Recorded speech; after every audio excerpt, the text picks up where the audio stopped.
Ada Morrison stood frozen in the first-class cabin, staring at the white woman smugly occupying her seat 2A. The air crackled with tension as Ada calmly pulled out her phone and made one call. 90 seconds later, the captain's voice cut through the speakers announcing an immediate ground hold. Federal agents boarded as 270 passengers watched in stunned silence. Nobody knew Ada owned the airline. Before we dive into what happened next, drop a comment and let us know where you're watching from. Are you Team Ada or do you think she went too far? Hit that like button and subscribe because this story is about to take turns you won't believe. Trust me, you'll want to stick around to see how a stolen seat turned into a national conversation about racism in America. Now, let's rewind and see how we got here. The San Francisco morning fog clung to the windows of the Fairmont Hotel as Ada Morrison zipped her carry-on bag. 3 weeks of negotiations had finally paid off. She'd just closed a $200 million acquisition of a tech startup that would revolutionize her airline booking systems. At 28, Ada had already built an empire her younger self could barely have imagined. She stood before the mirror, studying her reflection. Dark brown skin, natural curls pulled into a sleek bun, minimal makeup. Today she wore simple jeans and a soft cotton sweater, deliberately casual. The Hermes Birkin bag on the bed was her only concession to luxury, a gift she'd bought herself after her first billion-dollar valuation. Ada Morrison hadn't started with silver spoons or trust funds. She'd grown up in Detroit's roughest neighborhood, raised by a single mother who worked 3 jobs to keep the lights on. Geneva Morrison cleaned offices at night, waited tables during lunch shifts, and somehow still found time to quiz Ada on multiplication tables at the kitchen table. When Ada got that full scholarship to MIT, her mother had cried for 3 days straight. 10 years of relentless work had transformed that scared scholarship student into the CEO of Morrison Aviation Group. She owned 7 airlines now, employed over 15,000 people, and had a net worth that Forbes estimated at $1.2 billion. Not bad for a girl from the hood. Today's flight was deliberate. Ada made it a habit to fly her own airlines incognito, experiencing what regular passengers experienced. She'd catch things her executives missed. Small service failures. Training gaps. Today she was flying Atlantic Wings, one of her mid-sized carriers, from San Francisco to Atlanta. The airport terminal buzzed with morning energy. Business travelers rushed past families wrangling strollers. Ada joined the first-class check-in line, boarding pass already loaded on her phone. The agent behind the counter was a white woman in her 30s, name tag reading Brittany. She processed the man ahead of Ada in less than 2 minutes, all smiles and efficiency. When Ada stepped forward, Brittany's expression shifted. "Good morning," Ada said, sliding her phone across the counter. "Checking in for Atlanta." Brittany glanced at the screen, then back at Ada. Her eyes traveled from Ada's casual outfit to her face, lingering with obvious skepticism. "Are you sure this is your ticket, ma'am?" Ada blinked. "Excuse me. First-class tickets are quite expensive. I just want to make sure there hasn't been a mistake." Brittany's tone carried that particular inflection Ada knew too well. The careful politeness masking doubt. "There's no mistake. That's my ticket." Ada kept her voice level. Brittany picked up the desk phone. "Let me just get my supervisor to verify this." "Verify what, exactly?" Ada's patience was already thinning. Standard procedure for premium cabin tickets. Brittany wouldn't meet her eyes. 5 minutes passed. The line behind Ada grew. A supervisor appeared, a white man in his 40s with "Dale" embroidered on his shirt. "Is there a problem?" Dale asked, looking at Brittany, not Ada. "This passenger has a first-class ticket." "I wanted you to confirm it." Dale examined Ada's phone like it might be counterfeit. He asked for her passport. Then her credit card. He called the booking reference number to verify it in the system. "Miss, first-class tickets are very expensive," Dale said, as if explaining basic math to a child. Are you certain you didn't accidentally purchase the wrong fare class? Sometimes people think they're buying first but they actually bought economy. Behind Ada, the line had grown to 8 people. All watching. All hearing this. I know what I purchased, Ada said quietly. I've flown first class before. Of course. Dale's smile didn't reach his eyes.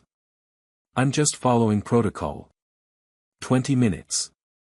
It took 20 minutes to complete a check-in that should have taken 3.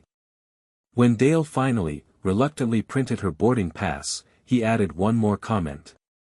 Gate agents will verify your ticket again before boarding. Standard procedure. Ada took her boarding pass without responding.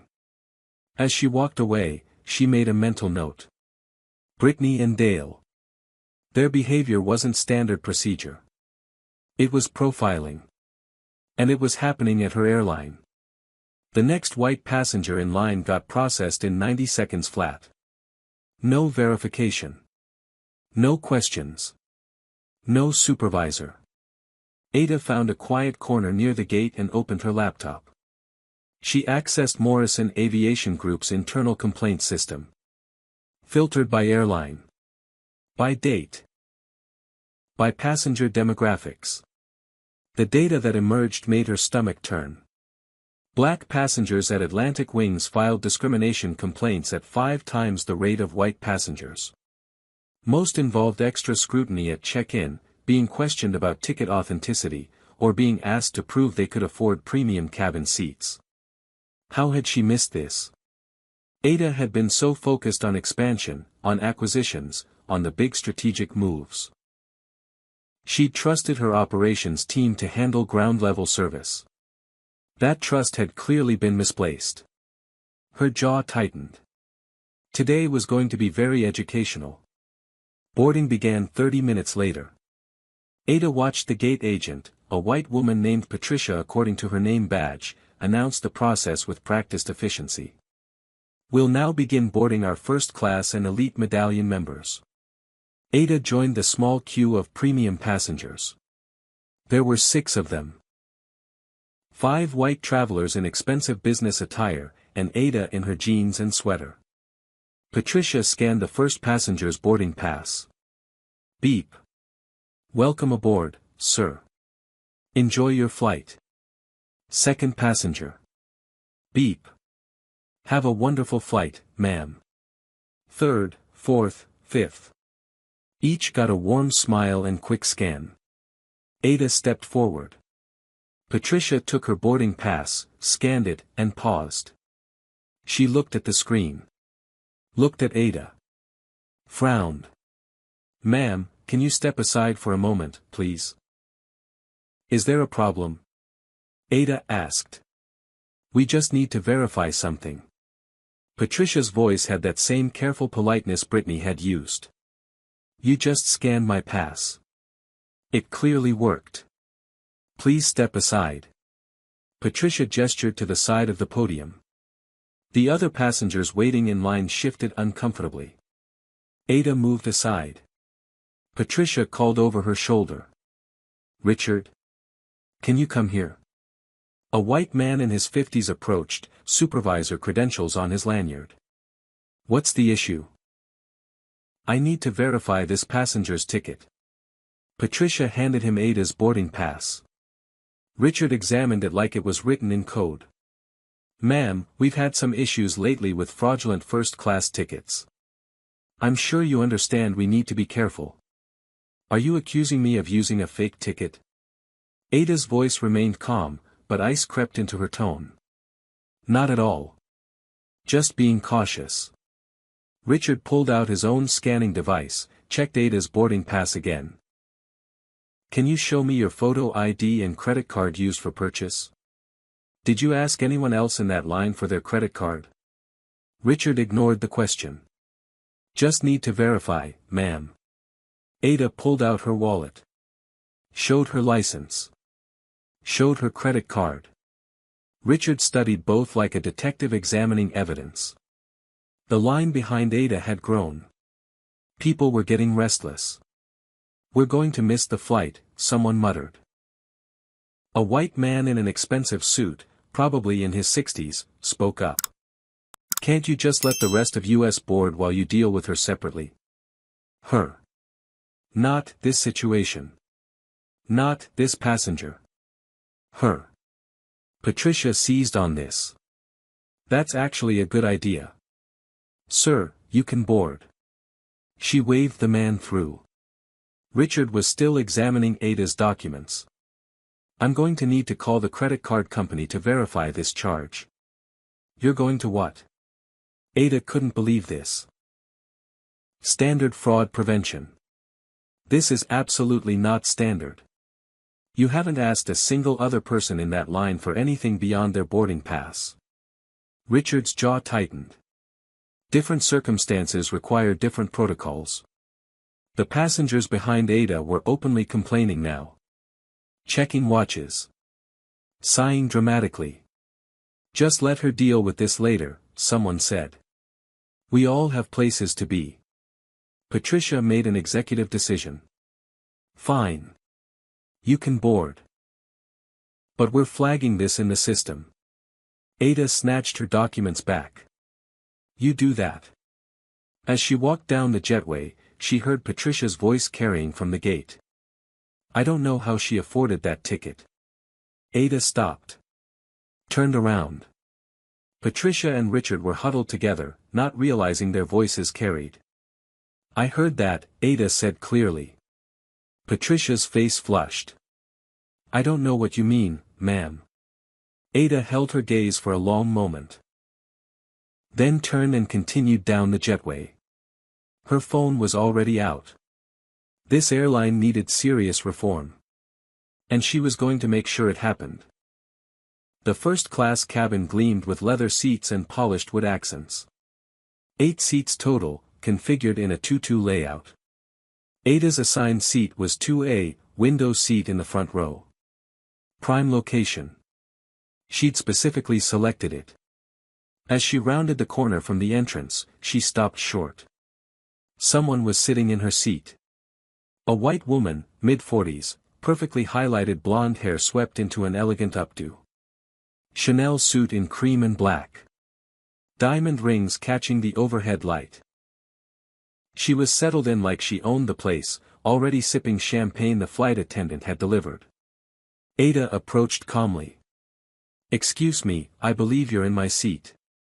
This is 2A. The woman looked up slowly, as if bothered by the interruption. Her gaze traveled over Ada in a single dismissive sweep. The kind of look that took in every detail and found it wanting. "I don't think so. I always sit in 2A. Ada held up her boarding pass. "My ticket clearly shows 2A. Window seat, row 2. The woman barely glanced at it. "There must be some mistake. I'm a platinum medallion member. I reserved this seat weeks ago. And I'm assigned to this seat. Right now. On this flight." Ada kept her tone even. "Well, I'm not moving." The woman waved her hand dismissively, turning back to her champagne. "You can take another seat." Ada glanced around the cabin. The other seats were either occupied or had personal belongings spread across them. "All the other seats are taken." "That sounds like a you problem, not a me problem." A male flight attendant appeared, mid-30s, professionally groomed, name tag reading Gerald. "Is everything all right, ladies?" "This passenger is in my assigned seat," Ada said. Gerald examined Ada's boarding pass, then looked at the woman in 2A. "Ma'am, could I see your boarding pass?" The woman huffed but produced her phone. Gerald checked it. His eyebrows raised slightly. "Mrs. Whitmore, your assigned seat is actually 4B. "That's impossible. I always sit in 2A. "Always. According to the system, you're in 4B today." The woman, apparently named Mrs. Whitmore, drew herself up. "I have a back condition. I need the front row seat for the extra legroom. Doctor's orders." Do you have documentation for a medical accommodation? Gerald asked. I don't need documentation. I'm telling you I have a medical issue. Gerald looked uncomfortable. He glanced between the two women, clearly trying to calculate the path of least resistance. Perhaps, he said to Ada, you could take seat 4B. It's also first class, very comfortable. Ada couldn't believe what she was hearing. I paid for 2A specifically. Window seat, front row. Mrs. Whitmore interjected, I need this seat more than you do. Surely you can understand that. What I understand is that this is my assigned seat and you're sitting in it. The tension in the cabin had ratcheted up several notches. The other first-class passengers had stopped their pre-flight routines, watching the confrontation unfold. Mrs. Whitmore stood abruptly.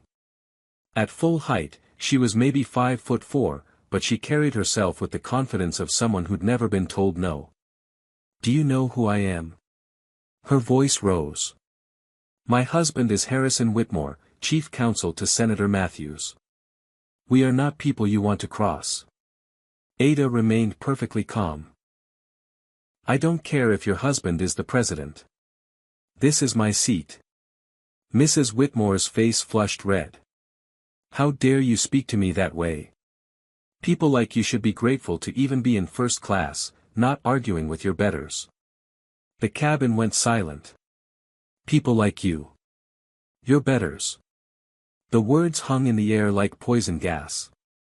Ada felt the familiar burn in her chest. That particular combination of rage and humiliation that came from being reduced to nothing more than her skin color. She'd felt it as a kid in Detroit when shop owners followed her around stores. She'd felt it at MIT when professors assumed she was there on affirmative action, not merit. She'd felt it 100 times in business meetings when people mistook her for the assistant, not the CEO. But this time was different. This time, she had the power to do something about it. Gerald shifted nervously. Ladies, please. Let's all just calm down. I am calm, Ada said quietly. But I'm not moving. And neither is this conversation. This woman just made a racist comment and stole my seat. Mrs. Whitmore gasped. Racist? How dare you? I never said anything about race. You said, people like you and your betters. We both know exactly what you meant. You're twisting my words. I meant frequent flyers versus occasional travelers. Then why didn't you say that? The other first-class passengers were frozen, eyes darting between the confrontation and their phones. Not one person spoke up in Ada's defense. Gerald tried again. Perhaps we can find a solution that works for everyone. The solution is simple, Ada said.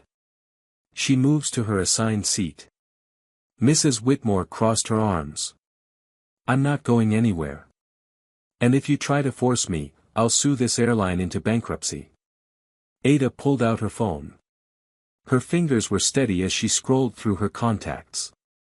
Who are you calling? Mrs. Whitmore demanded. Your lawyer. Good luck with that, sweetheart. Ada pressed the number. It rang once. A crisp female voice answered. Morrison Aviation Group Executive Line. This is Ada Morrison. I need you to connect me to Captain Davis on Atlantic Wings Flight 447, currently at Gate 32, San Francisco. Right away, Ms. Morrison. Mrs. Whitmore was still smirking. She had no idea what was coming. 20 seconds later, a male voice came on the line. Ms. Morrison. This is Captain Davis. How can I help you? Ada's voice was ice. Captain, we have a situation in the first-class cabin. A passenger has stolen my assigned seat and refused to move. She has also made racially discriminatory comments. I need you to ground this aircraft immediately and request Federal Aviation Security. Brief silence. Then, grounding now, ma'am. Security is being notified. Thank you, Captain. Ada ended the call. Mrs. Whitmore's smirk had faded. What did you just do? I solved the problem. 30 seconds later, the intercom crackled to life. Captain Davis's voice filled the cabin, professional but edged with tension. Ladies and gentlemen, we are experiencing an immediate ground hold. All passengers must remain in their seats. No one is permitted to deplane at this time. We apologize for the inconvenience and will provide updates as they become available. Confused murmurs rippled through the cabin. Passengers in economy craned their necks, trying to see what was happening up front. Mrs. Whitmore's face had gone pale. This is ridiculous. You can't ground an entire flight over a seat dispute. It's not about the seat, Ada said quietly. It's about your behavior. Gerald looked panicked. Ms. Morrison, surely we can resolve this without involving authorities. Ms. Morrison. Mrs. Whitmore's voice pitched higher. Who are you? Before Ada could answer, the jetway door opened. 3 Federal Aviation Security agents stepped aboard, 2 men and 1 woman, all in official uniforms with badges clearly visible. The lead agent, a tall black man in his 40s, surveyed the cabin. I'm Agent Thomas Reed. I'm looking for Ada Morrison and Bethany Whitmore. Ada raised her hand calmly. I'm Ada Morrison. Mrs. Whitmore's hand shook as she raised it. I'm Bethany Whitmore. What is this about? Agent Reed approached, his partner taking notes. MS. Morrison, you called in a security concern. Can you brief us on the situation? Every eye in first class was locked on Ada now. Several passengers had their phones out, recording. Ada spoke clearly, her voice carrying through the cabin. My name is Ada Morrison. I am the CEO and majority owner of Morrison Aviation Group, which owns Atlantic Wings and 6 other regional carriers. You could have heard a pin drop. Bethany Whitmore's mouth fell open. Gerald looked like he might faint. Ada continued, I boarded this flight as a regular passenger to assess our service quality. From check-in through boarding, I experienced multiple instances of discrimination based on my race. At check-in, I was subjected to extended verification procedures not applied to white passengers. At the gate, I was pulled aside for additional questioning while other passengers were waved through.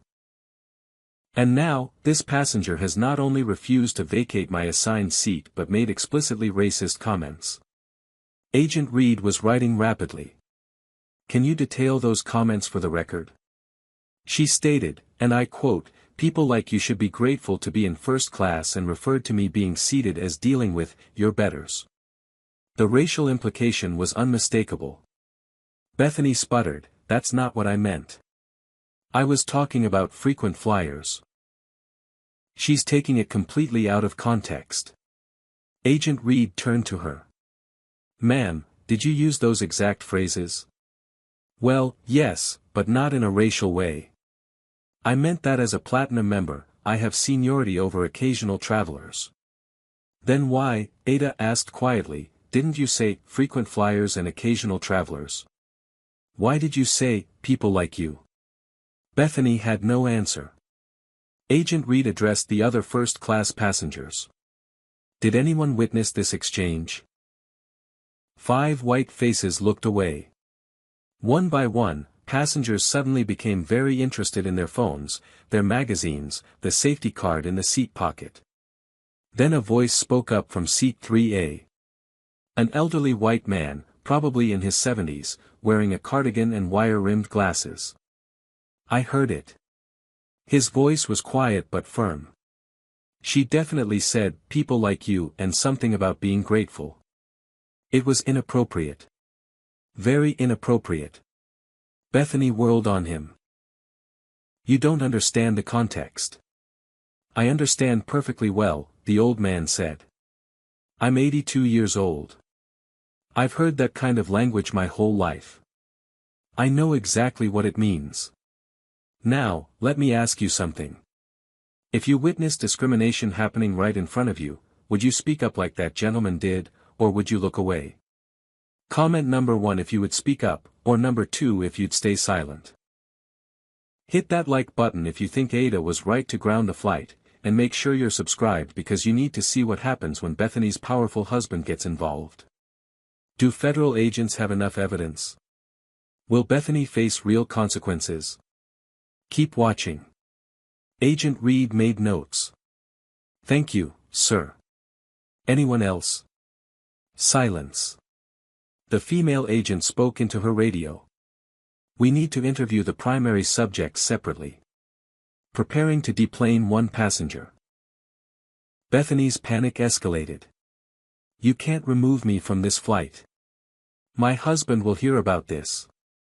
He'll have your jobs. Agent Reed remained professional. Ma'am, you're not under arrest. We need to conduct an interview regarding a discrimination complaint. You can cooperate voluntarily or we can involve additional authorities. This is insane. Bethany grabbed her Prada handbag. Ada Morrison, or whoever you really are, you're going to regret this. My husband has connections you can't even imagine. Your husband can contact our legal department, Ada said evenly. The female agent escorted Bethany toward the exit. As she passed Ada's row, Bethany leaned in close, voice low and venomous. You think you're so powerful? Just wait. We'll destroy you. Ada didn't flinch. After Bethany was removed, Captain Davis emerged from the cockpit. He was a white man in his 50s, silver at his temples, wearing his uniform with military precision. When he saw Ada, his face went through several shades of red. Ms. Morrison. I had no idea you were on this flight. That was the point, Captain Davis. I wanted to see how we treat our regular passengers. Ada's tone could have frozen nitrogen. Clearly, we have serious problems. I assure you, this doesn't reflect our normal standards. Doesn't it? Because in the past 2 hours, I've been racially profiled at check-in, questioned excessively at the gate, and had a passenger steal my seat while making racist comments. That seems pretty standard based on what I'm seeing. Captain Davis swallowed hard. What do you need from me? I need you to delay this flight another 30 minutes while I review security footage from today. And I need passenger manifest data for the past 6 months. And I need a conference call with your operations director in the next hour. Yes, ma'am. All of that will be arranged. Agent Reed approached Ada. Ms. Morrison, we'll need a formal statement from you as well. Can you come with us? Of course. As Ada stood, she addressed the cabin. I apologize for the delay. Your patience is appreciated. She walked off the plane, leaving behind a first-class cabin full of stunned passengers and one flight attendant who was seriously reconsidering his career choices. In the jetway, Ada could hear the buzz of conversation exploding behind her. 30 minutes later, after giving her statement to Agent Reed, she returned to the aircraft. The delay had been announced at 45 minutes. Passengers were restless. As Ada settled into seat 2A, finally empty, she could feel eyes on her. The cabin had a strange energy now. Part curiosity, part resentment, part something else harder to define. Gerald the flight attendant approached with obvious trepidation. Ms. Morrison, can I offer you something to drink? Champagne? Water? Anything at all. Water is fine. Thank you. I want to apologize for earlier. I should have handled that situation differently. I should have enforced the seat assignments immediately instead of trying to accommodate Mrs. Whitmore. His voice was genuinely contrite. Ada accepted the apology with a slight nod. You should have. But you're not the only one who failed today. This is a systemic problem. Gerald retreated to the galley, and Ada pulled out her laptop. The woman in seat 4C cleared her throat. She was older, maybe late 60s, with kind eyes and silver hair pulled into a loose bun. Excuse me, dear. Ada looked up. I just wanted to say, you handled that beautifully. That woman was completely out of line. The woman's voice was gentle but firm. "Thank you," Ada said, surprised. "My name is Doris. I taught middle school for 40 years in Oakland. I've seen discrimination my whole career. What she said to you was absolutely unacceptable, and I'm ashamed that I didn't speak up sooner." Doris's eyes were damp. "Sometimes we freeze when we should act. I'm sorry for that." Ada felt her throat tighten. "I appreciate you saying that." But not everyone shared Doris's perspective. The man in seat 3B, a white businessman in his 40s with an expensive suit and irritated expression, spoke up. "Honestly, this whole situation seems excessive. We're all delayed because of a seat dispute.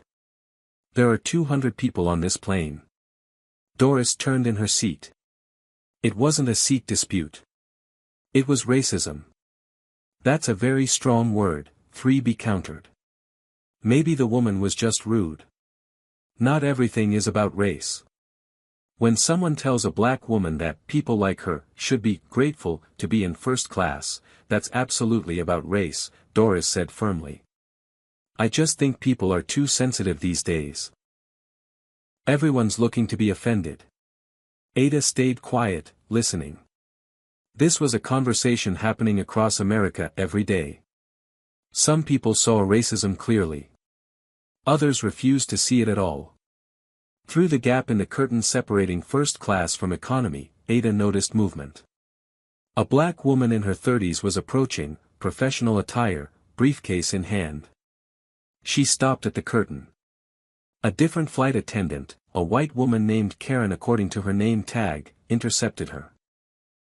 "Ma'am, economy passengers need to remain in their cabin. I heard what happened up here. I'm an attorney. I wanted to offer my card to the passenger who was discriminated against. You'll need to return to your seat. I'm offering legal assistance. Economy passengers are not permitted in first class. It's policy." Ada stood. "Let her through." Karen looked confused. "But the policy states that." "I wrote the policy," Ada said calmly. "And I'm making an exception. Let her through." Karen stepped aside, clearly uncomfortable. The attorney approached Ada's row, extending her hand. "My name is Helena James. I specialize in civil rights law. I wanted you to know that what happened to you today constitutes clear discrimination.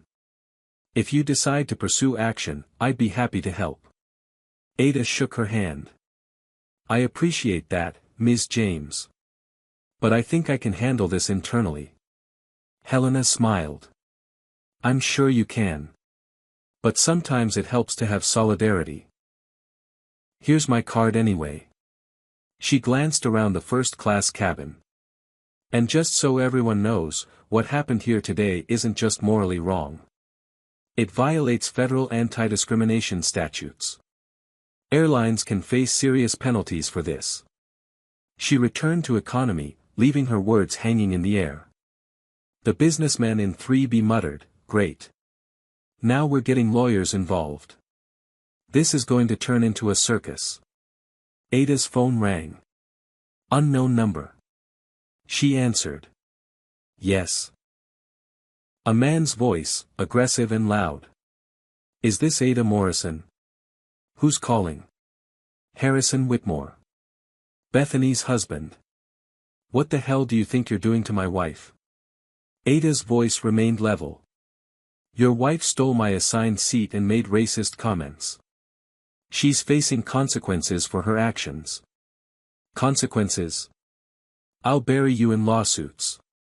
Do you have any idea who I work for? Senator Matthews has friends in every regulatory agency in this country. Mr. Whitmore, your wife violated federal aviation regulations and engaged in discriminatory harassment. Those are facts. This is absolutely absurd. My wife has never been racist in her entire life. Then today was quite the departure from her normal behavior. I will have your job for this." Ada couldn't help the slight laugh that escaped. "You can't fire me from my own company, Mr. Whitmore. I own this airline. Silence on the other end. Then a click. He'd hung up. Doris had heard the entire exchange, Ada's side of it at least. Sounds like he's just as charming as his wife. Birds of a feather, Ada murmured. Her phone buzzed with a text from her VP of Operations, Lawrence Chen. Security footage compiled. You need to see this. It's worse than you think. Ada's jaw tightened. Time to see just how deep this problem ran. Ada opened her laptop and clicked the secure link Lawrence had sent. The video compilation loaded, and what she saw made her blood boil. The first clip showed the check-in counter from this morning. Brittany processing the white male passenger ahead of Ada with smooth efficiency. 90 seconds, start to finish. Then Ada approaching. Brittany's entire demeanor changed. The skeptical look, the call to the supervisor, the extended verification process. 22 minutes for a transaction that should have taken 3. The next video showed the gate. Patricia scanning boarding passes. White passengers, beep, smile, welcome aboard. Black passengers, pause, scrutiny, additional questions. Not every single black passenger, but enough to establish a clear pattern. Then the jetway footage. Patricia and Richard conferring after Ada had walked past. No audio, but a professional lip reader could confirm what Ada had heard. I don't know how she afforded that ticket. But Lawrence had found more. Much more. The compilation included footage from 2 weeks prior. A black male passenger, well-dressed, first-class ticket, being pulled aside at the same gate. Patricia asking to see his credit card. The man's obvious frustration. The delay. Another clip from a month ago. A black woman traveling with an infant, first-class seats. Being asked repeatedly if she was sure she'd booked the right cabin. Being asked if someone had gifted her the tickets. The humiliation visible on her face. Ada counted. In 2 months of footage, black passengers were subjected to additional scrutiny in 11 separate incidents. White passengers. 0. She immediately called Diane in HR. I need personnel files for Patricia Connell, Dale Morrison, Brittany Hughes, Richard Hayes, and Gerald Thompson. May I ask what this concerns? Diane's voice was cautious. Discrimination investigation. I need complaint histories. I'll pull those files immediately. 10 minutes later, the files arrived in Ada's email. She read through them, her anger building with each page. Patricia Connell had 3 complaints filed against her in 2 years. All from passengers of color. The complaints detailed incidents nearly identical to what Ada had experienced. Extra ID checks, questioning ticket authenticity, requesting proof of payment. HR's resolution. Additional training provided. Employee counseled on customer service standards. In other words, nothing. Dale Morrison, the check-in supervisor, had 2 complaints. Both from black passengers who felt they'd been profiled. HR's response. Incident reviewed. Determined to be a misunderstanding in communication. Gerald Thompson, the flight attendant, had a clean record until today. But his willingness to suggest Ada take a different seat rather than enforce her assignment showed a troubling instinct. Ada called Diane back. Why weren't these complaints escalated? Diane sounded defensive. We followed protocol. Each complaint was investigated, the employees were counseled, and we documented everything. Your protocol failed. These employees clearly didn't change their behavior. They just got better at hiding it, or you stopped looking. We take all complaints seriously. Do you? Because from where I'm sitting, it looks like you processed paperwork and hoped the problems would go away. Silence on the other end. Ada made her decision. Effective immediately, Patricia Connell and Dale Morrison are suspended without pay pending a full external investigation. Brittany Hughes and Richard Hayes are on probation with mandatory retraining.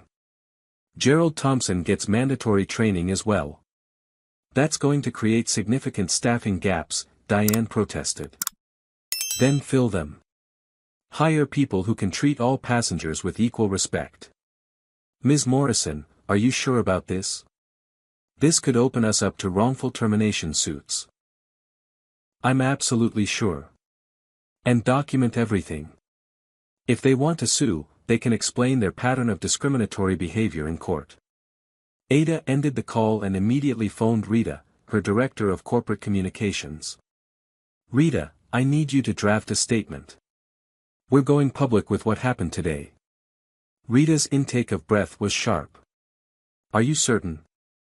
This could be damaging to the brand. The brand is already damaged if we're running an airline that discriminates. Transparency is the only path forward. What do you want the statement to say? Ada thought for a moment. Say that today, the CEO of Morrison Aviation Group experienced firsthand the discrimination that too many passengers of color face while traveling. Say that we are conducting a comprehensive review of our policies and training. Say that we are committed to ensuring all passengers are treated with dignity and respect, regardless of race. And say that we will not tolerate racist behavior from employees or passengers. That's a strong statement. It needs to be. Schedule a press conference for tomorrow morning. I'll take questions. After hanging up, Ada leaned back in her seat. Through the window, she could see ground crew preparing for departure. The flight would leave soon, nearly 2 hours late. Her phone buzzed with news alerts. Someone had already leaked the story. The headlines were sensational. Airline CEO grounds own flight after racist incident and first-class seat dispute turns into federal investigation. The comments sections were predictably divided. Some praised Ada for taking a stand. Others accused her of overreacting, of playing the race card, of abusing her power. Ada didn't care about the critics. She cared about the data. The pattern. The evidence that her airline had been failing passengers of color for months, maybe years. That ended today. By the time the plane finally took off, 3 hours delayed, Ada's phone was on fire with notifications. The story had gone viral.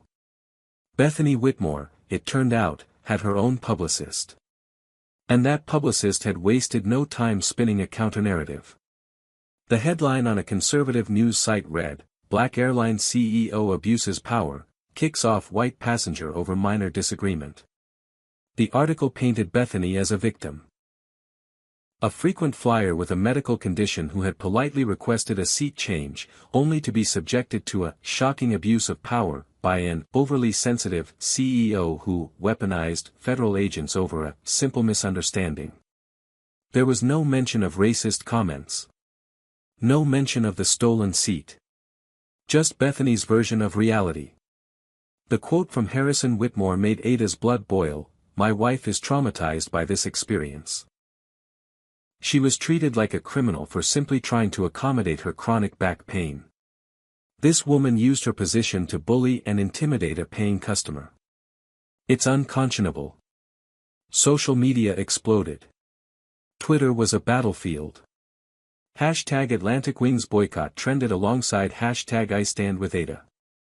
Conservative commentators had a field day. Another example of woke culture run amok. People can't even have a conversation about seat assignments without being called racist. Progressive voices pushed back. A white woman literally told a black woman she should be grateful to be in first class. That's textbook racism. Ada's phone rang constantly. CNN, MSNBC, Fox News, local stations, podcasts, radio shows. Everyone wanted an interview. Her PR team advised caution. Let's craft a careful response. We need to control the narrative. Ada disagreed. No. I'm telling the truth. Now. She accepted a call from CNN. The interview was live, piped through the plane's Wi-Fi system. The anchor, a polished woman in her 40s, got straight to it. Ms. Morrison, critics are saying you overreacted to a simple seat dispute. How do you respond? Ada's voice was calm and clear. This wasn't a simple seat dispute. A passenger stole my assigned seat, refused to move, and when I insisted on my rights, she made explicitly racist comments. She told me that people like me should be grateful to be in first class. The implication was obvious. Mrs. Whitmore denies making racist statements. Mrs. Whitmore can deny it all she wants. I have witnesses. I have the testimony of other passengers who heard her comments. The truth will come out in the investigation. Some say you're using your position as CEO to punish a customer who simply upset you. Ada leaned forward, her intensity palpable even over the phone. Let me be absolutely clear. I'm using my position to fix a broken system. Today's incident wasn't isolated. My investigation has revealed a pattern of discrimination at Atlantic Wings. Black passengers are subjected to additional scrutiny, questioned about ticket authenticity, and treated as if they don't belong in premium cabins. That is unacceptable, and it ends now. What specific changes are you implementing? We're conducting a full external audit of our customer service practices. We're implementing mandatory anti-bias training for all employees. We're creating an anonymous reporting system for discrimination complaints. We're diversifying our hiring, particularly in management. And we're being transparent about our progress. The interview went viral within minutes. Meanwhile, Bethany Whitmore was watching from the airport security office where she was still being detained for questioning. Her lawyer was on speakerphone, and she was livid. She's trying to destroy me. Bethany's voice was shrill. I want to sue for defamation, emotional distress, false imprisonment. Her lawyer, a man named Douglas something, tried to sound confident. We can certainly explore those options. But I have to warn you, if there's audio or video evidence of the comments she's alleging. There isn't. I never said anything racist. You said, people like you, and something about being grateful. I meant frequent flyers versus occasional passengers. That's all. That's going to be difficult to prove, especially with witnesses contradicting your version. Bethany's face was bright red. I don't care. I want her ruined. But then something happened that changed everything. An anonymous source, later identified as a gate agent who'd been horrified by the incident, leaked security footage to several news outlets. The video showed everything. Bethany sitting smugly in 2A. Ada approaching politely. The exchange.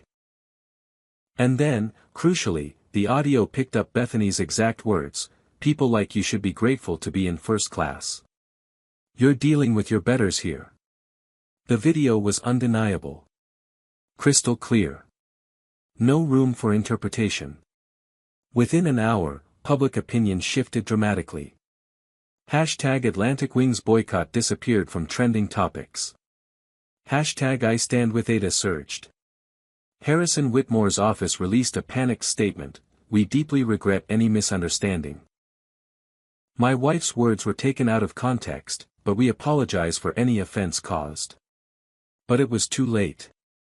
Senator Matthews, whose office Harrison worked for, issued his own statement. The comments made by Mrs. Whitmore do not reflect the values of this office or this senator. We do not condone discriminatory language of any kind. By evening, Bethany Whitmore was trending for all the wrong reasons. Memes proliferated. Think pieces analyzed her privilege. Her social media accounts, which had been public, went private. Ada watched it all unfold from her Atlanta hotel room. She felt no satisfaction in Bethany's public humiliation. Only a grim determination to make sure something good came from this mess. The flight had landed in Atlanta at nearly midnight, but Ada couldn't sleep. She spent the night drafting a comprehensive action plan. By 6 a.m., she was in a video conference with her entire board of directors. Emergency session. Good morning, Ada began, her face composed despite exhaustion. I'm sure you've all seen the news. What happened yesterday revealed serious systemic issues across Morrison Aviation Group. I'm proposing a complete overhaul of our customer service standards and a commitment to becoming the most equitable airline in America. She shared her screen, showing the detailed plan. Immediate actions ***, within 30 days. Mandatory anti-bias training for all customer-facing employees. Third-party audit of customer service practices at all 7 airlines. Anonymous hotline for discrimination complaints with guaranteed investigation. Diverse hiring push for management positions with specific targets. Medium-term goals ***, within 90 days. Complete overhaul of customer complaint procedures with external oversight. Creation of a passenger Bill of Rights, prominently displayed at all touchpoints.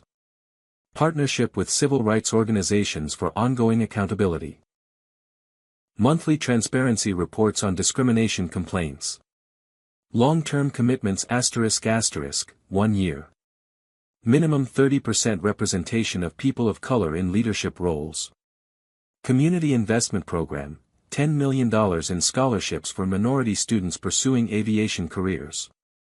Annual Equity Audit with public results. Industry Leadership, host conferences on anti-discrimination best practices. One board member, a white man in his 70s named Robert something, cleared his throat. This is quite ambitious. Have we calculated the cost? This could significantly impact quarterly earnings. Ada's gaze was steady. The cost of not doing this is higher. We'll lose customers, face lawsuits, and destroy our reputation. These investments will pay for themselves. Another board member, a woman named Patricia, asked, what about the employees who were suspended? Are we exposing ourselves to wrongful termination suits? They're not terminated yet. They're suspended pending investigation. If the investigation confirms a pattern of discriminatory behavior, we'll have solid grounds for termination. I've consulted with legal. We're on firm footing. A third board member, younger, more progressive, spoke up. I think this is exactly what we need. Not just morally, but strategically. Airlines that lead on social issues attract younger customers and better talent. The discussion went on for 90 minutes. Finally, Ada called for a vote. All in favor of implementing this comprehensive equity plan?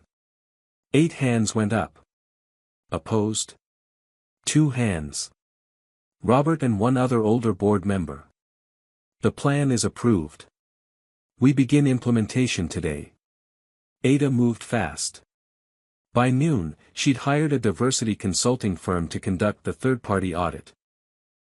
By 3 p.m., she'd signed partnership agreements with the NAACP and the Urban League for oversight.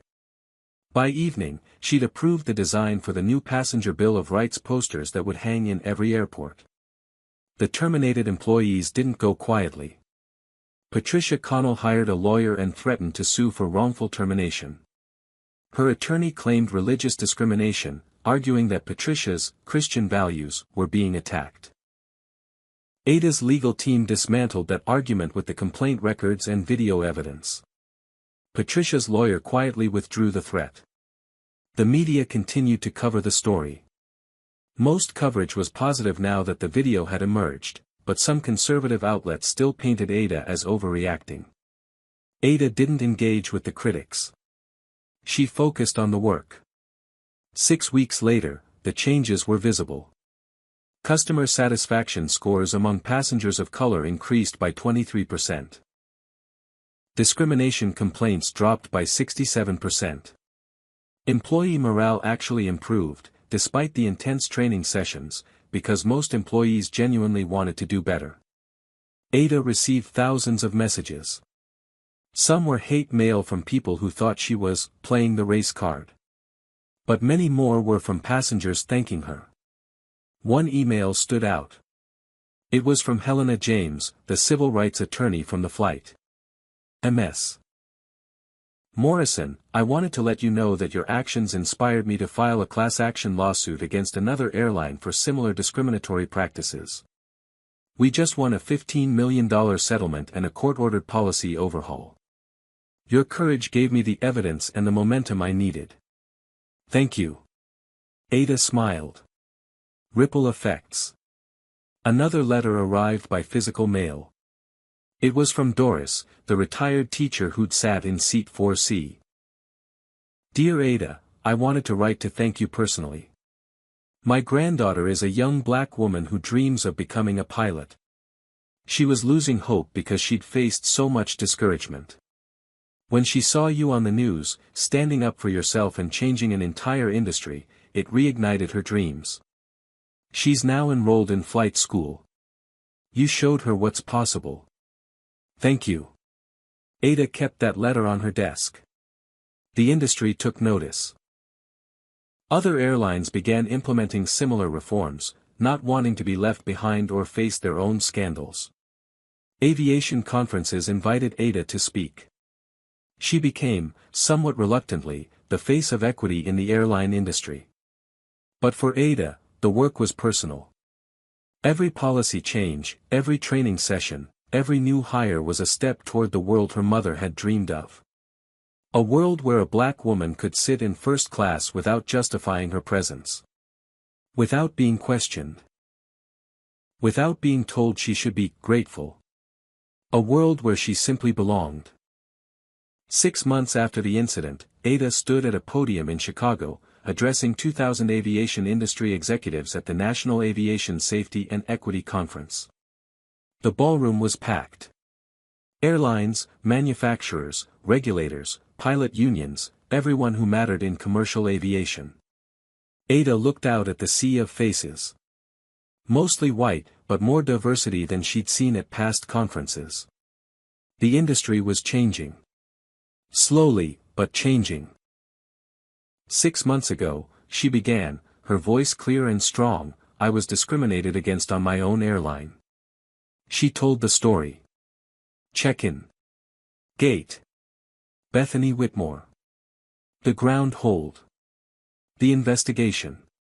Every detail. The room was absolutely silent. But today isn't just about that incident. It's about what came after. She clicked to her presentation slides.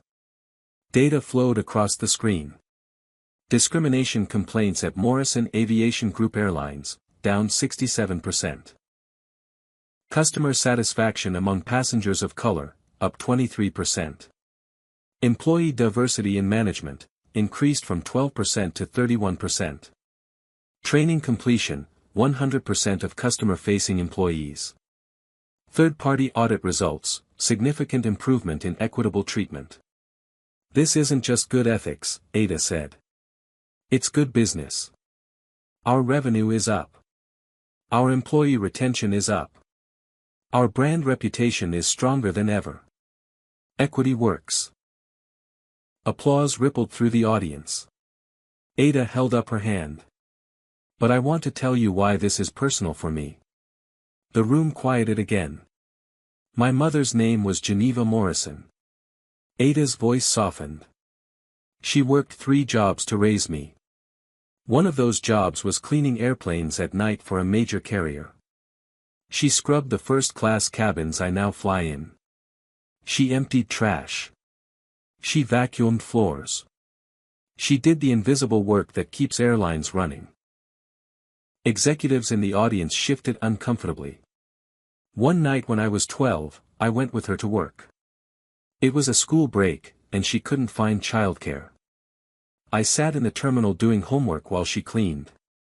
Ada paused, emotion catching in her throat. A pilot walked past her while she was on her hands and knees scrubbing between seat rows. He looked at her and said, "Make sure you get that spot. We have important passengers tomorrow. Not like you." Gasps echoed through the ballroom.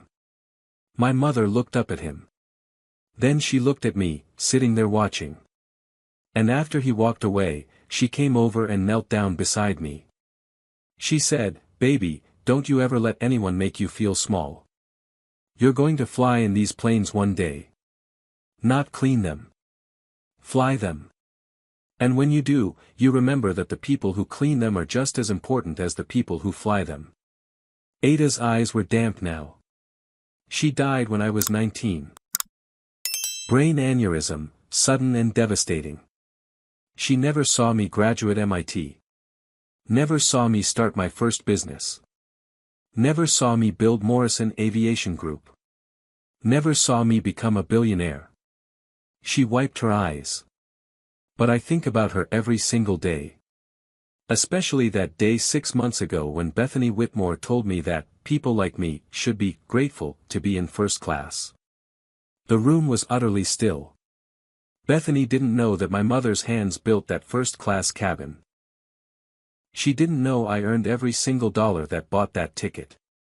She didn't know I owned that first class. Her voice grew stronger. But that's not the point. The point is that even if I hadn't owned the airline, even if I hadn't been a CEO, even if I'd been a teacher or a nurse or a janitor, I would have deserved that seat. I would have deserved respect. I would have deserved to be treated with dignity. Standing ovation. It started in the back and rolled forward like a wave. Ada waited for it to subside. We have to do better. Not just in aviation. Everywhere. Because somewhere right now, there's a 12-year-old watching their parent being disrespected. That child is listening. Learning. Forming beliefs about their place in the world. Let's teach them that the world is changing.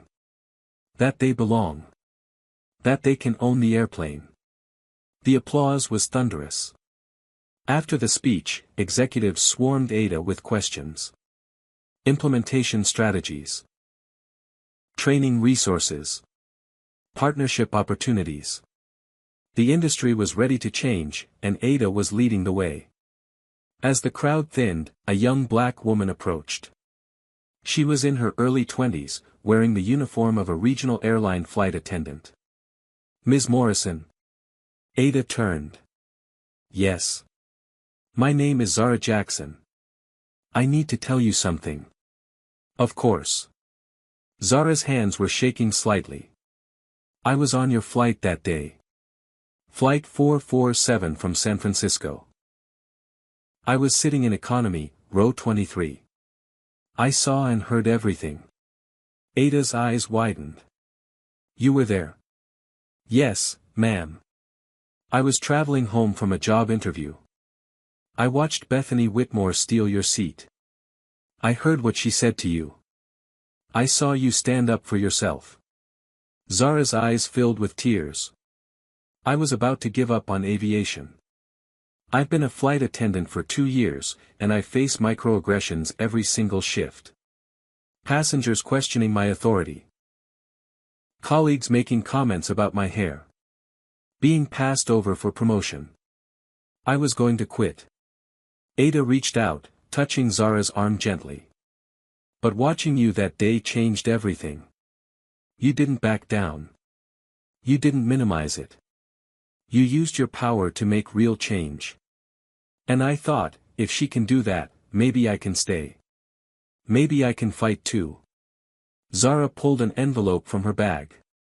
I applied to pilot school. I got in. Full scholarship through the Morrison Aviation Foundation. The foundation Ada had established 3 months ago, funded with $50 million, specifically for minority students pursuing aviation careers. Congratulations, Ada whispered, her own tears falling now. I'm going to fly those planes, Ms. Morrison. Just like your mother said. They hugged in the middle of the conference hall, 2 black women separated by a generation but connected by a dream.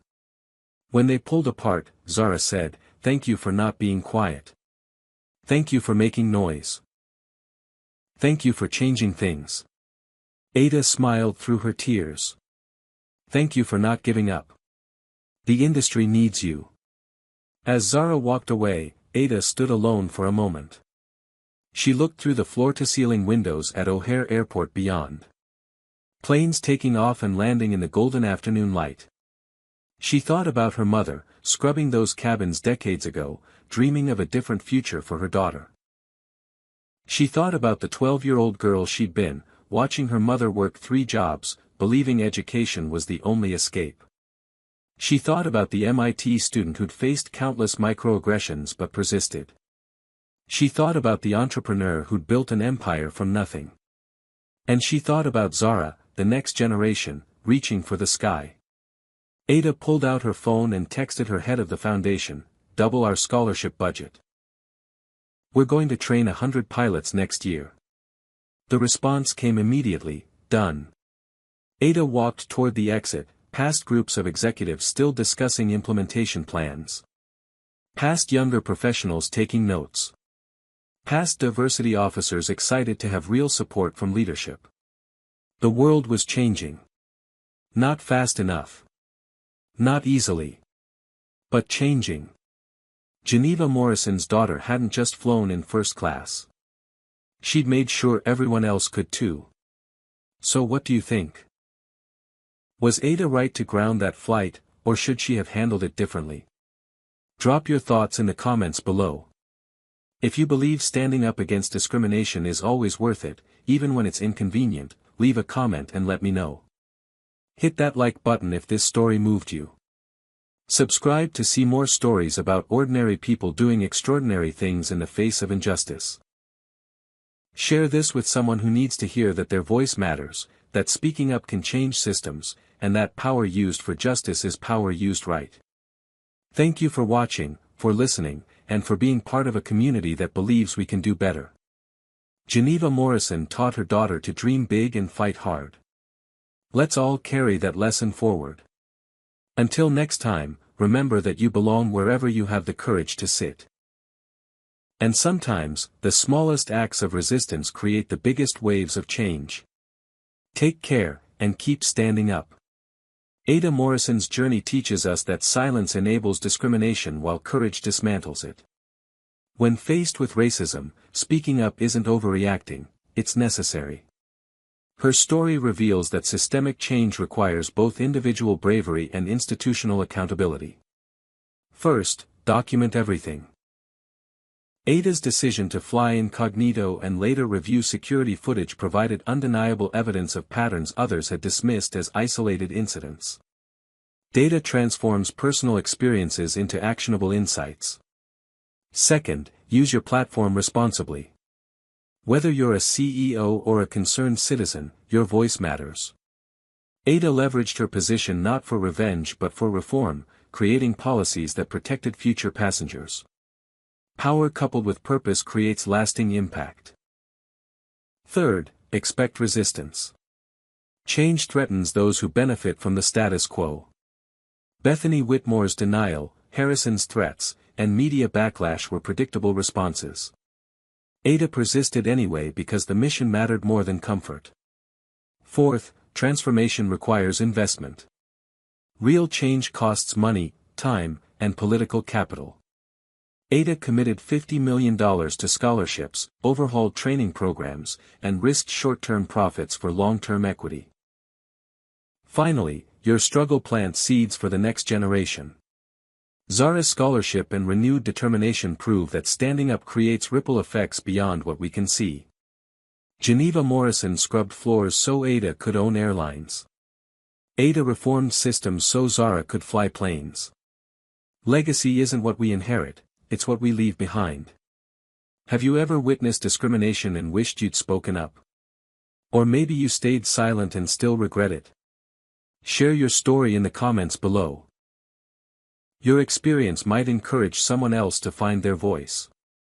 If Ada's courage inspired you to believe that one person can change broken systems, smash that like button.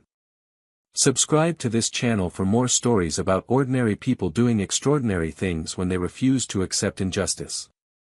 Hit the share button and send this to someone who needs to remember that they belong wherever they have the ticket to be, and that speaking truth to power isn't just brave, it's necessary.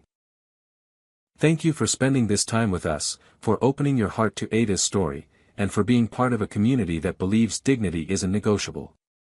May you find the courage to claim your seat, the wisdom to lift others as you rise, and the strength to know that your voice can ground flights and change worlds. Until next time, stand tall, speak up, and remember that the next generation is watching. Take care, and keep fighting the good fight.